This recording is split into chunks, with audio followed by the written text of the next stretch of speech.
C'est le moment maintenant de passer aux questions-réponses.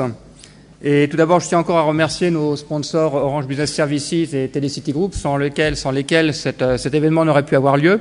Donc le principe, on va prendre une question dans la salle et ensuite Olivier Guérin, notre chargé de mission, pourra prendre une question, enfin vous relayer une question qui a pu circuler sur Twitter, puisqu'on en a effectivement un certain nombre d'arrivées. Qui a une question à poser? Qui veut poser la première question?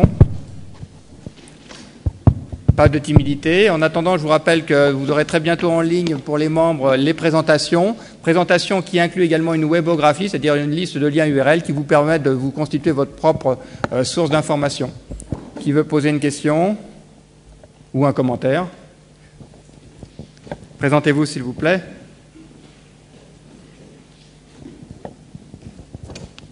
Oui, merci aux intervenants Jean-Philippe Bichard pour Atypique et aussi Windows News. Je suis journaliste. Je voulais déjà remercier mon petit camarade Olivier Calef, que je n'avais pas vu depuis quelque temps, qui a fait quelque chose de très intéressant avec le CERT. Je voulais aussi préciser que tout à l'heure, à propos de Stuxnet, vous avez évoqué une centrale nucléaire. En fait, je crois que c'est une usine d'enrichissement uranium, plus exactement, avec des centrifugeuses qui ont été accélérées. Bon, enfin, c'est pas très très grave. Je voulais préciser aussi que pour les types de hacking, il y a également les voitures qui sont hackées, il y a également des satellites qui sont maintenant, des réseaux de satellites qui sont peut-être développés par des hackers. C'est une chose assez intéressante aussi. Ça a été évoqué il n'y a pas très longtemps. Ma question est très simple. Je voulais juste savoir si on avait des nouvelles suite à ce qui s'était passé sur Bercy et les messageries des hauts fonctionnaires qui s'occupaient notamment d'un dossier sensible qui était le G20. Est-ce que les enquêtes ont évolué? Est-ce que 8 mois plus tard, on a des informations? Et je rappelle que Panorama de la cybercriminalité, il fait le bilan de ce qui a été publié dans la presse. Donc, vous pouvez reprendre tout ce qui a été publié dans la presse, mais nous, on ne pourra pas vous en dire plus.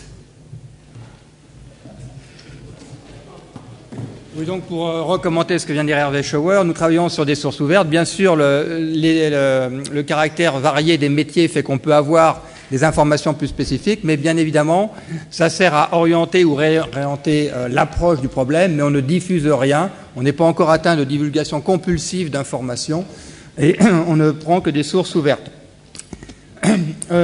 Pardon. Olivier, sur Twitter. Oui, alors il y a une petite question concernant la crise économique. Donc je pense que c'est peut-être soit pour Pierre Caron, soit pour Eric. La crise, est-ce que c'est un facteur accélérant les cybercrimes monétiques par rapport à des crimes classiques qui rapporteraient moins? Donc est-ce que la crise touche également le cybercrime? Je ne suis pas certain qu'il y ait un lien direct entre les deux. Par contre, il y a un lien indirect. C'est que la crise économique, ça signifie souvent des baisses de budget, notamment dans la sécurité.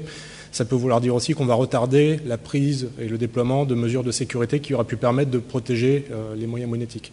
Je ne suis pas sûr que ça ait un effet sur la motivation des gens. Il y a peut-être éventuellement des escroqueries qui ont lieu en matière de crise économique qui n'auraient pas lieu avant parce que les gens sont un peu plus en recherche d'argent. Donc peut-être plus une posture qui leur permet de tomber dans des escroqueries. Mais bon, les pirates sont là, crise ou pas, crise, clairement. Une question dans la salle? Ouais, je vais rajouter une réponse à ce que vient de dire Pierre. Il y a effectivement un effet sur tout ce qui est escroquerie, non seulement du côté des victimes, mais aussi du côté des intermédiaires.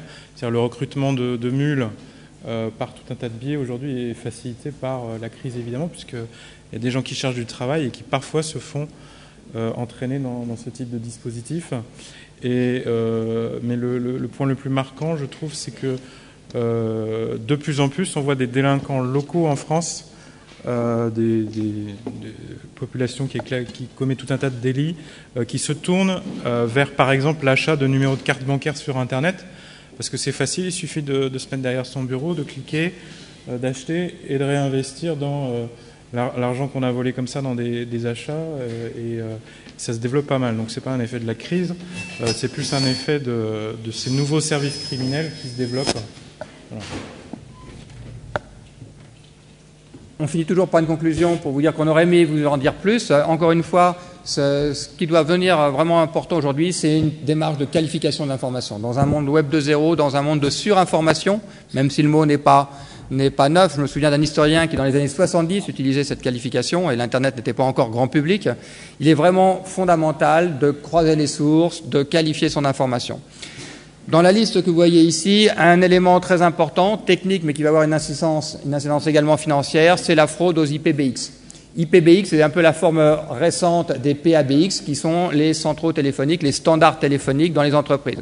Donc ces standards sont passés maintenant sur IP, et on commence à voir des attaques, et parfois des attaques lucratives sur de tels dispositifs. Donc on verra bien sur l'année 2012 s'il y a l'objet d'un traitement. Mais encore une fois, la malveillance téléphonique doit être une préoccupation pour les responsables sécurité.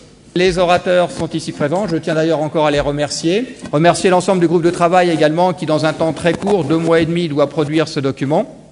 Et je vous propose de continuer les discussions autour d'un verre. Malheureusement, nos collègues internautes ne pourront pas le faire, mais nous boirons un verre à leur santé. Merci beaucoup et bonne continuation.